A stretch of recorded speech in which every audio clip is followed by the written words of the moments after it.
in Pleasant Grove.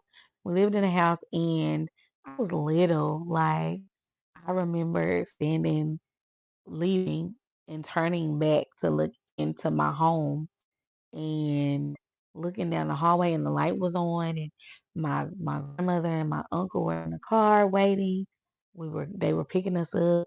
But he took everything from us. But I remember getting put out with almost nothing.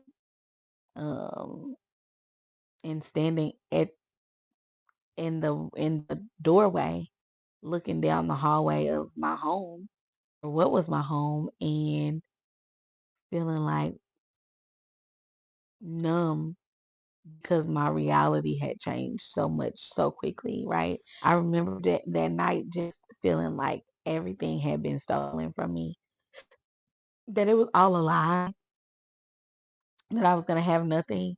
Um, and we didn't, right? Like we literally moved in with my great grandmother and slept on the floor of her 2 bedroom apartment. We slept on the floor of her 2 bedroom apartment. The way that resonates with me now today emotionally is I feel the need to always have my own, and trust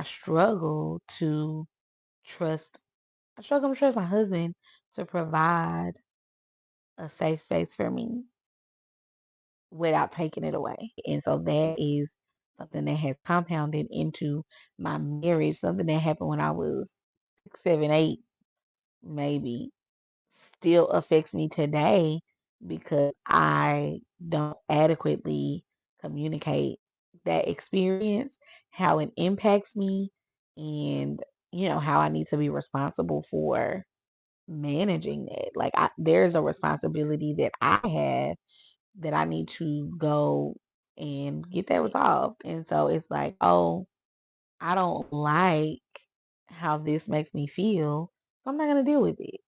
I'm not gonna talk about it. I'm not gonna talk about it with my spouse. I'm not gonna talk about it with my therapist. I'm not gonna talk about it with anyone because I'm just numb to it. And this is a normal part of the way that I respond. So, like, yeah, that's it. And that's that on that. Like, that's all I'm doing. I'm not resolving it. I'm not working through it. I don't like when people do this. And so, because I don't like when people do this, then I'm going to have one of my adult temper tantrums and I'm going to shut down. I'm going to quit talking to you. I'm going to yell and scream.